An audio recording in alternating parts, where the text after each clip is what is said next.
Mahuva breaking Mahuva શહેરના શાળા નંગ 12 પાસે તળાજા કોંગ્રેસના પૂર્વ નગરસેવક પર મહુવામાં મોડી રાત્રે યુવકો પર હુમલામાં મોત.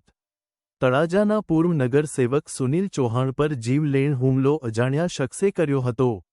ગંભીર ઈજાઓ થતાં ભાવનગર હોસ્પિટલ ખાતે યુવકને ખસેડાયો હતો ત્યારે રસ્તામાં તળાજા નજીક મૃત્યુ પામ્યો છે.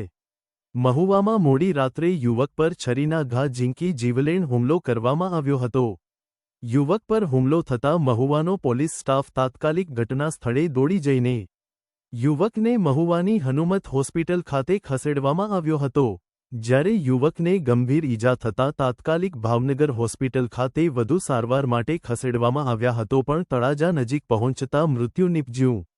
બનાવની જાણવા મળતી વિગત મુજબ મહુવાના નૂતન નગર શાળા નંબર 12 પાસે રાત્રેના 12 વાગ્યા આસપાસ સુનિલભાઈ ચૌહાણ રહે તળાજાને મહુવાના કોઈ અજાણ્યા શખ્સોએ છરી વડે હુમલો કરી ગંભીર ઈજાઓ કરી હતી. સુનિલભાઈને ગંભીર ઈજાઓ થતાં મહુવાની હનુમંત હોસ્પિટલ ખાતે ખસેડવામાં આવ્યા હતા જ્યાં સુનિલભાઈની તબિયત ગંભીર ઈજા થતાં તાત્કાલિક ભાવનગર હોસ્પિટલ ખાતે ખસેડવામાં આવ્યા હતા. બનાવની જાણ થતાં મહુવા પોલીસ કાફલો તાત્કાલિક ઘટના સ્થળે દોડી જઈ તપાસ હાથ ધરી હતી.